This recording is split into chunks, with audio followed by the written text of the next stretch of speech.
Hi friends, அனைவருக்கும் வணக்கம். நாம் இன்னைக்கு குழந்தைங்களுக்கு ரொம்ப ரொம்ப பிடிச்ச பாஸ்தா ரெசிபி எப்படி செய்யலான்னு பார்க்கலாங்க. குழந்தைங்க அடிக்கடி இந்த பாஸ்தா விரும்பி கேட்பாங்க. ஸோ நம்ம இன்னைக்கு கடையில் வாங்கி கொடுக்க தேவையில்லைங்க, வீட்டிலேயே சிம்பிளாகவும் அதே டைமில் ரொம்ப டேஸ்ட்டாகவும் செஞ்சிடலாங்க. மெயினாக பாஸ்தா குழையாமலும் நல்ல உதிரியாக வர்றதுக்கான டிப்ஸ் சொல்லியிருக்கேங்க. ஸோ வீடியோவை கடைசி வரைக்கும் ஸ்கிப் பண்ணாமல் பாருங்கள். இதில் அதிக அளவு ஸ்பைஸியாக இல்லாமல் நல்ல வெஜிடபிள்ஸ்லாம் நிறைய சேர்த்து ஆரோக்கியமாக செஞ்சுருக்கேங்க. ஸோ வாங்க வீடியோக்குள்ளே போகலாம். அதுக்கு முன்னாடி நம்ம சேனலை சப்ஸ்கிரைப் பண்ணாத நண்பர்கள் ப்ளீஸ் சப்ஸ்கிரைப் பண்ணுங்கள், சப்போர்ட் பண்ணுங்கள். வாங்க வீடியோக்குள்ளே போகலாம். பாஸ்தா செய்கிறதுக்கு இதே மாதிரி ஒரு அகலமான கடாய் எடுத்துக்கோங்க. அதில் 3லிருந்து 4 கிளாஸ் தண்ணி ஊற்றிக்கோங்க. இப்போ இது கூடயே அரை டீஸ்பூன் சால்ட்டு சேர்த்துக்கோங்க, 2 டீஸ்பூன் ஆயில் சேர்த்துக்கோங்க. இப்போ ஸ்டவ் ஆன் பண்ணிவிட்டு ஃப்ளேமை ஹையில் வச்சுட்டு தண்ணியை நல்லா கொதிக்க வைங்க. இப்போ பாருங்கள், தண்ணி நல்லா கொதிச்சிருச்சு. நான் இன்றைக்கி 1 கப், அதாவது 200 கிராம் மேக்ரோனி பாஸ்தா சேர்த்து விடுறீங்க. நான் இன்றைக்கி டியூப் ஷேப்பில் இருக்கிற மேக்ரோனி எடுத்திருக்கீங்க. நீங்கள் எந்த விதமான ஷேப்பும் எடுத்துக்கலாம். இப்போ இந்த மேக்ரோனியை சேர்த்துட்டு அப்படியே லைட்டாக கிளறி கொடுத்துருங்க, இல்லாட்டி அடியில் ஒட்டிக்கும். இப்போ ஃப்ளேம் ஹைலே இருக்கட்டும். இதோட குக்கிங் டைம் 8லேருந்து 10 நிமிஷம் தாங்க. அதுக்கு மேலே நம்ம குக் பண்ணக்கூடாது. அதுக்கு மேலே குக் பண்ணிங்கன்னா மேக்ரோனி பிரேக் ஆயிரும், ரொம்ப குழஞ்சிருங்க. ஸோ நம்மளால் கிளற முடியாது. அதனால டைமிங் செட் பண்ணிக்கோங்க, 8லேருந்து 10 நிமிஷம் தான். இப்போ பாருங்கள், ஒரு மாதிரி கண்ணாடி பதத்துக்கு வந்துடுங்க, டிரான்ஸ்பரண்ட்டாக இருக்கும். ஒரே ஒரு மேக்ரோனியை எடுத்து நம்ம அமைக்க பார்த்தோம்னா நல்லா சாஃப்டாக இருக்கும். ஸோ 10 நிமிஷம் தாங்க, அதுக்கு மேலே நம்ம கிளறக்கூடாது. அதை மட்டும் ஞாபகம் வச்சுக்கோங்க. இப்போ ஸ்டவ் ஆஃப் பண்ணிவிட்டு உடனே இதே மாதிரி ஒரு ஸ்ட்ரெயினரில் வடிகட்டிடலாங்க. வடிகட்டிட்டு இப்போ 2லேருந்து ஒரு 3 கிளாஸ் பச்சை தண்ணி ஊற்றிடுங்க. பச்சை தண்ணியை ஊற்றிட்டு ஒரு 2 டீஸ்பூன் ஆயில் சேர்த்துட்டு நல்லா லைட்டாக ஜென்டலாக கிளறி கொடுத்துருங்க. அப்போ தான் நிறைய நேரம் வரைக்கும் இந்த பாஸ்தா ஒன்றோட ஒன்று ஒட்டாமல் நல்லா உதிரியாகவே இருக்குங்க. இப்போ பாருங்கள், மிக்ஸ் பண்ணியாச்சு. அப்படியே இந்த ஸ்டெயினர்லேயே அப்படியே வச்சு விட்டுருங்க. எவ்வளோ நேரம் ஆனாலும் இது அப்படியே உதிரியாக தாங்க இருக்கும். நெக்ஸ்ட் இந்த மாதிரி ஒரு அகலமான கடாய் எடுத்துக்கோங்க. 3 டீஸ்பூன் ஆயில் சேர்த்து விட்டுருங்க. இப்போ ஸ்டவ் ஆன் பண்ணிவிட்டு எண்ணெய் நல்லா காய வச்சுக்கோங்க. எண்ணெய் நல்லா காயவும் நான் இன்னைக்கு 2 மீடியம் சைஸ் பெரிய வெங்காயத்தை நல்லா ஃபைனாக சாப் பண்ணி வச்சுருக்கீங்க. அதை அதில் சேர்த்துடலாம். சேர்த்துட்டு வெங்காயத்தை நல்லா சிவந்து வர்ற அளவுக்கு வதக்கிக்கோங்க. பாருங்க, இந்த அளவுக்கு வெங்காயம் நல்லா சிவந்து வரணும். இப்போ 1 டீஸ்பூன் இஞ்சி பூண்டு விழுது சேர்க்குறீங்க. இஞ்சி பூண்டு விழுது சேர்த்துட்டு அந்த இஞ்சி பூண்டு விழுதோட பச்சை வாசனைலாம் போகிற அளவுக்கு ஒரு நிமிஷத்துக்கு நல்லா வதக்கி கொடுத்துருங்க. இப்போ இஞ்சி பூண்டு விழுதோட பச்சை வாசனைலாம் போயிடுச்சுங்க. நெக்ஸ்ட் 3 மீடியம் சைஸ் பழுத்த தக்காளியாக எடுத்து தண்ணி எதுவும் ஊற்றாமல் மிக்சியில் நல்லா பேஸ்ட்டாக அரைச்சி வச்சுருக்கீங்க. நீங்கள் சிறிய தக்காளியாக, ரொம்ப சிறிய தக்காளியாக எடுத்தீங்கன்னா 4 தக்காளி எடுத்துக்கோங்க. இப்போ தக்காளி சேர்த்துட்டு ஒரு 2 நிமிஷத்துக்கு நல்லா வதக்கி கொடுத்துருங்க. இப்போ தக்காளி ஓரளவுக்கு வதங்கிருச்சு. நான் 2 மீடியம் சைஸ் கேரட்டை தோலெல்லாம் நீக்கிட்டு நல்லா ஃபைனாக சாப் பண்ணி வச்சிருக்கேங்க. அதையும் சேர்த்து விட்டுடலாம். நெக்ஸ்ட் 5 பீன்ஸ் எடுத்திருக்கீங்க. பீன்ஸையும் நல்லா ஃபைனாக சாப் பண்ணி வச்சிருக்கேன். நெக்ஸ்ட் ஒரு 1/4 பகுதி குடமிளகாய் எடுத்து அதையும் நல்லா ஃபைனாக சாப் பண்ணி வச்சிருக்கீங்க.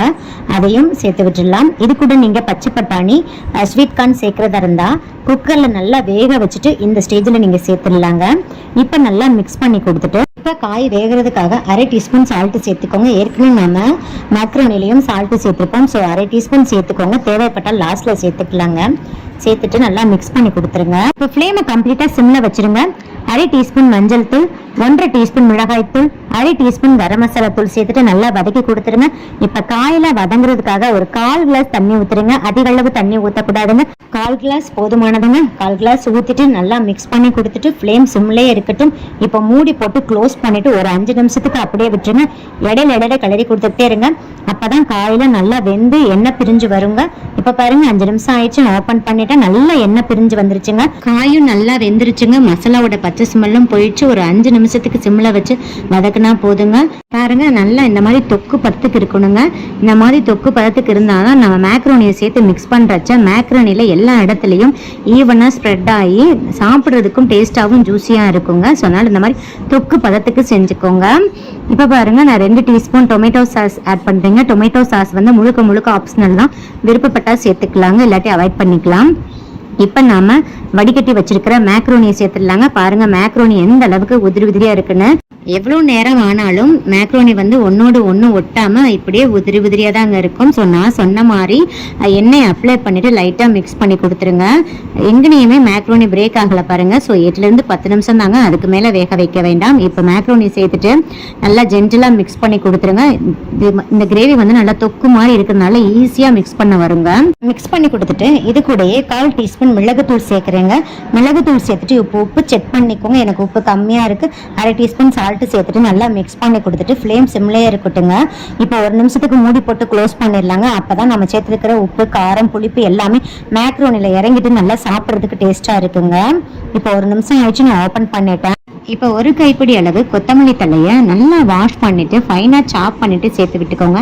நல்லா வாசமாக இருக்குங்க. அது கொத்தமல்லி தழை சேர்த்துட்டு நல்லா மிக்ஸ் பண்ணி கொடுத்துருங்க. இப்போ கம்ப்ளீட்டாக ஸ்டவ் ஆஃப் பண்ணிடுங்க. இதில் 2 டீஸ்பூன் லெமன் ஜூஸ் சேர்க்குறீங்க. லெமன் ஜூஸ் சேர்க்கறதுக்கு முன்னாடி நீங்கள் டேஸ்ட் பண்ணி பாருங்கள். உங்களுக்கு அந்த தக்காளி பழத்தோட புளிப்பு சுவையே கரெக்டாக இருந்தால் நீங்கள் சேர்க்க வேண்டாம். பாஸ்தாக்கு கொஞ்சம் புளிப்பு சுவை அதிகமாக இருந்தால் தாங்க சாப்பிட்றதுக்கு ரொம்ப டேஸ்ட்டாக இருக்கும். ஸோ இதில் லெமன் ஜூஸோட புளிப்பு சுவையும் சேர்ற பட்சத்தில் சாப்பிட்றதுக்கு ரொம்ப டேஸ்ட்டாகவும் அதே சமயத்தில் ரொம்ப ஜூஸியாகவும் இருக்குங்க. ஸோ நீங்கள் லெமன் ஜூஸ் சேர்க்குற பட்சத்தில் கண்டிப்பாக ஸ்டவ் ஆஃபில் தாங்க இருக்கணும், இல்லாட்டி கசப்பு சுவை கொடுத்துரும். பாருங்க ஃப்ரெண்ட்ஸ், ஃபைனாக நம்மளோட கமன்னு வாசனையோட பாஸ்தா ரெடி ஆயிடுச்சு. ரொம்ப ரொம்ப டேஸ்ட்டாக இருக்கும். இதில் நிறைய வெஜிடபிள்ஸ் சேர்த்து செஞ்சுருக்கோம். ஸோ குழந்தைங்க கேட்கும் போதெல்லாம் நாமளே செஞ்சு கொடுக்கலாம், கடையில் வாங்க தேவை. இப்போ நெக்ஸ்ட் ரெசிபி குழந்தைங்களுக்கு ரொம்ப ரொம்ப பிடிச்ச ஃப்ரைட் ரைஸ் எப்படி செய்யலாம்னு பார்க்கலாங்க. குழந்தைங்க அடிக்கடி விரும்பி கேட்குறது இந்த ஃப்ரைட் ரைஸ் தாங்க. அதில் வந்து நம்ம எந்த விதமான சாஸ் எதுவுமே சேர்க்காம நிறைய வெஜிடபிள்ஸ்லாம் சேர்த்து ரொம்ப ஹெல்த்தியாகவும் ரொம்ப ஹைஜீனிக்காகவும் எப்படி செய்யலாம்னு பார்க்கலாங்க. குழந்தைங்க கேட்கும் போதெல்லாம் நாமளே நம்ம கைப்பட செஞ்சு கொடுத்தோம்னா ரொம்ப திருப்தியாக இருக்குங்க. ஸோ வாங்க இந்த ஃப்ரைட் ரைஸ் எப்படி செய்யலாம்னு பார்க்கலாம். வாங்க வீடியோக்குள்ள போகிறதுக்கு ஃபர்ஸ்ட் சாதத்தை இந்த மாதிரி உதிரியாக வடித்து எடுத்து வச்சுக்கோங்க. நீங்கள் சாதம் வேக வைக்கிறச்ச 1 டீஸ்பூன் ஆயில் ஊற்றி வேக வச்சுக்கிட்டிங்கன்னா சாதம் ஒன்னோடு ஒன்று ஒட்டாமல் வருங்க. வேக வச்ச சாதத்தை ஒரு அகலமான பிளேட்ல கொட்டிட்டு எகைன் இது கூடயே 1 டீஸ்பூன் ஆயில் சேர்த்துட்டு நல்லா லைட்டா மிக்ஸ் பண்ணி கொடுத்துட்டு அப்படியே ஆற வச்சிருங்க. இந்த மாதிரி செய்யறதுனால சாதம் ஒன்னோட ஒன்று ஒட்டாம நல்லா உதிரியா கிடைக்குங்க. ஸோ இந்த மாதிரி ட்ரை பண்ணி பாருங்க. நல்லா இந்த மாதிரி ஃபேன் காத்துல ஆற வச்சிருங்க. சாதம் எந்த அளவுக்கு நல்லா ஆறுதோ அந்த அளவுக்கு ஃப்ரைட் ரைஸ் நல்லா உதிரியா கிடைக்குங்க. அது எல்லாமே ஈஸியா மிக்ஸ் பண்ண முடியும். ஸோ நல்லா ஆற வச்சு இந்த மாதிரி ஒரு அகலமான கடாயை எடுத்துக்கோங்க. அதில் 2 டீஸ்பூன் ஆயில் சேர்த்துக்கோங்க. நான் இன்னைக்கு 2 முட்டையை உடைச்சு வச்சிருக்கேங்க. அந்த முட்டையை என்ன காயும் இதில் சேர்த்துடலாங்க. சேர்த்துட்டு இது கூடயே 1/2 டீஸ்பூன் சால்ட்டு, 1/2 டீஸ்பூன் மிளகுத்தூள் சேர்த்துட்டு நல்லா மிக்ஸ் பண்ணி கொடுத்துருங்க. எப்பயுமே எக் ஃப்ரைட் ரைஸுக்கு முட்டையை நம்ம முதலையே நம்ம இந்த மாதிரி ஃப்ரை பண்ணி எடுத்துக்கணுங்க.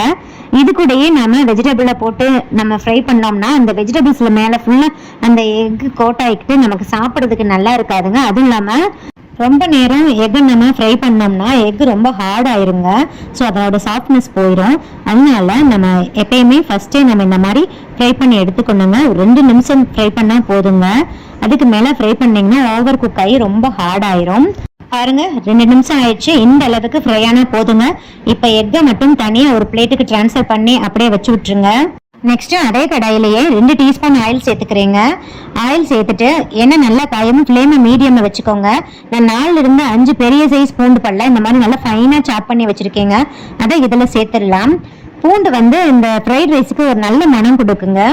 இப்போ அந்த பூண்டை ஒரு வதக்கிக்கோங்க. நெக்ஸ்ட் ஒரு சிறிய சைஸ் பெரிய வெங்காயத்தை நல்ல நீள் வாக்கில் நல்ல ஸ்லைஸாக கட் பண்ணி வச்சுருக்கீங்க. நீங்க நீள் வாக்குல தான் கட் பண்ணணும்னு அவசியம் இல்லைங்க, குட்டி குட்டியா கூட கட் பண்ணிக்கலாம். ஆனால் ரொம்ப நல்லா ஃபைனா சாப் பண்ணிக்கோங்க. நெக்ஸ்ட் இது கூடயே ஒரு சிறிய சைஸ் பச்சை மிளகாயில உள்ள இருக்கிற விதையெல்லாம் நீக்கிட்டு குட்டி குட்டியா ஃபைனா சாப் பண்ணிட்டு அதையும் சேர்த்து விட்டுடுறீங்க. ஜஸ்ட் ஒரு ஃபிளேவருக்காக தான் சேர்க்கிறேன். இப்போ வெங்காயம் ரொம்ப சிவந்து வரணும்னு அவசியம் இல்லைங்க, ஜஸ்ட் வதங்கி கண்ணாடி பதத்துக்கு வந்தா போதுங்க. இப்ப பாருங்க வெங்காயம் வதங்கி கண்ணாடி பதத்துக்கு வந்துருச்சு. நெக்ஸ்ட் நம்ம வெஜிடபிள்ஸ் எல்லாம் சேர்த்துக்கலாம். ஃப்ளேம் சிம்ல வச்சுக்கோங்க. நான் ஒரு மீடியம் சைஸ் கேரட் எடுத்து தோலெல்லாம் நீக்கிட்டு இந்த மாதிரி நீள் வாக்குல ஸ்லைஸா கட் பண்ணி வச்சிருக்கேங்க. நெக்ஸ்ட் 3 பீன்ஸ் எடுத்து இந்த மாதிரி கொஞ்சம் டிஃபரெண்ட் ஷேப்ல கட் பண்ணி வச்சிருக்கீங்க. நெக்ஸ்ட் பாதி அளவு குடமிளகாய் எடுத்து இந்த மாதிரி நீள் வாக்குல ஸ்லைஸா கட் பண்ணி வச்சிருக்கீங்க. நெக்ஸ்ட் நான் இன்னைக்கு முட்டைக்கோஸையும் நல்லா ஸ்லைஸா நீள் வாக்குல கட் பண்ணி வச்சிருக்கீங்க. முட்டைக்கோஸ் வந்து நான் 1 கைப்பிடி அளவு சேர்த்திருக்கீங்க. முட்டைக்கோஸ் வந்து இந்த ஃப்ரைட் ரைஸ்க்கு ஒரு நல்ல ஃப்ளேவர் கொடுக்குங்க. ஸோ முட்டைக்கோஸை வந்து ஸ்கிப் பண்ணாம ஃப்ரைட் ரைஸ்ல சேர்த்துக்கோங்க. இப்போ சேர்த்துட்டு இந்த காய் வதங்குறதுக்காக 1/4 டீஸ்பூன் சால்ட் சேர்க்குறேங்க. ஏற்கனவே நம்ம முட்டையிலையும் சால்ட் சேர்த்துருக்கோம். நெக்ஸ்ட் நம்ம ரைஸ்லையும் சால்ட் சேர்த்து தான் வேக வச்சிருப்போம். ஸோ கம்மியாகவே சேர்த்துக்கோங்க. லாஸ்ட்டில் செக் பண்ணிவிட்டு தேவைப்பட்டாலும் ஆட் பண்ணிக்கலாம். இப்போ இது கூடயே 1/2 டீஸ்பூன் மிளகாய் தூள் சேர்க்குறேங்க. ஏன்னா நம்ம இதில் எந்த விதமான சாஸுமே ஆட் பண்ண போகிறதில்ல. ரெட் சில்லி சாஸோ இல்லை சோயா சாஸோ எதுவுமே ஆட் பண்ண போகிறதில்ல. அதனால 1/2 டீஸ்பூன் மிளகாய் தூள் சேர்த்துக்கிட்டிங்கன்னா ரொம்ப டேஸ்ட்டாக இருக்குங்க. இப்போ மிளகாய் தூள் சேர்த்துட்டு 2 வதக்கிக்கோங்க. ஃப்ளேம் கம்ப்ளீட்டாக சிம்லேயே இருக்கட்டும். இப்போ மூடி போட்டு க்ளோஸ் பண்ணிவிட்டு ஒரு 2 நிமிஷத்துக்கு அப்படியே வச்சு விட்டுருங்க. காய் வந்து ரொம்ப ஓவர் குக் ஆகக்கூடாதுங்க. ஒரு 2 நிமிஷம் குக் ஆனால் போதும். இப்போ பாருங்க 2 நிமிஷம் ஆயிடுச்சு. நான் ஓப்பன் பண்ணிட்டேன். காய் ஓரளவுக்கு குக் ஆயிடுச்சு. இப்போ நம்ம வடிச்சு ஆற வச்சிருந்த சாதத்தை சேர்த்துடலாங்க. பாருங்க சாதம் எந்த அளவுக்கு நல்லா உதிரி உதிரியா இருக்கு பாருங்க. இந்த மாதிரி சாதத்தை நீங்க வேக வச்சுட்டு நல்லா ஆற வச்சுக்கோங்க. அப்பதான் ஈஸியா அந்த மசாலாலெல்லாம் கோட் ஆகுங்க. இப்போ நல்லா மிக்ஸ் பண்ணி கொடுத்துருங்க. மிக்ஸ் பண்ணிட்டு நீங்க பாசுமதி ரைஸ்ல கூட செய்யலாங்க. நான் இன்னைக்கு நார்மல் சாப்பாட்டு ரைஸ்ல தாங்க செஞ்சு காமிச்சிருக்கேன். பாசுமதி ரைஸ் செஞ்சீங்கன்னா ரொம்ப கரண்டி வச்சு கிளற வேண்டாம், ஜென்டிலா அப்படியே லைட்டா மிக்ஸ் பண்ணி கொடுங்க. இப்போ நல்லா மிக்ஸ் பண்ணி கொடுத்துட்டு இது கூடயே நம்ம ஃப்ரை பண்ணி வச்சிருக்கிற எக்கு சேர்த்துடலாங்க. சில பேர் எக்கு சேர்த்தா சாப்பிட மாட்டாங்க. அப்போ அதனால எக்கு சேர்க்கறதுக்கு முன்னாடி இது கூடயே நீங்கள் பெப்பர் சேர்த்து நல்லா மிக்ஸ் பண்ணிட்டு தனியாக எடுத்து வச்சுட்டு அதுக்கப்புறம் எக்கு சேர்த்துக்கோங்க. இப்போ நான் எக் ஃப்ரைட் ரைஸாகவே செய்யறதுனால இப்போயே நான் எக்கு சேர்த்துட்டு 1 டீஸ்பூன் மிளகுத்தூள் சேர்த்துக்கோங்க. மிளகுத்தூள் தான் இந்த ஃப்ரைட் ரைஸுக்கே ரொம்ப ரொம்ப நல்ல மனமும் டேஸ்ட்டும் கொடுக்குங்க. ஸோ மிளகுத்தூள் சேர்த்துட்டு நல்லா மிக்ஸ் பண்ணி கொடுத்துட்டு ஒரு நிமிஷத்துக்கு அப்படியே வச்சு விட்டுருங்க. ஃப்ளேம் சிம்லேயே இருக்கட்டும். இப்போ அவ்வளோதாங்க, 1 நிமிஷம் ஆயிடுச்சு. நல்லா ஒரு டைம் கிளறி கொடுத்துக்கோங்க. இப்போ அவ்வளோதான், ஸ்டவ் ஆஃப் பண்ணிட்டு இதை ஒரு பவுலுக்கு ட்ரான்ஸ்ஃபர் பண்ணிடலாங்க. பாருங்க ஃப்ரெண்ட்ஸ், ஃபைனலாக நம்மளோட எக் ஃப்ரைட் ரைஸ் ரொம்ப சூப்பராகவும் சிம்பிளாகவும் ரெடி ஆயிடுச்சுங்க. அடிக்கடி விரும்பி கேட்குற இந்த பாஸ்தாவையும் ஃப்ரைட் ரைஸையும் நம்ம வீட்டிலேயே செஞ்சு கொடுத்துட்டோம்னா எந்த வித ப்ராப்ளமும் இல்லாமல் அவங்க ஆரோக்கியமாக வளருவாங்க. ஸோ இந்த வீடியோ உங்களுக்கு மிகவும் பயனுள்ளதாக இருக்கும்னு நினைக்கிறேன். இந்த வீடியோ பிடிச்சிருந்தா லைக், ஷேர், கமெண்ட் பண்ணுங்கள். மறக்காமல் சப்ஸ்கிரைப் பண்ணுங்கள். பக்கத்தில் இருக்கிற பெல் ஐக்கானை கிளிக் பண்ண மறந்துடாதீங்க. சுவை அறிந்திட சுவைத்து பாருங்கள். நன்றி, வணக்கம்.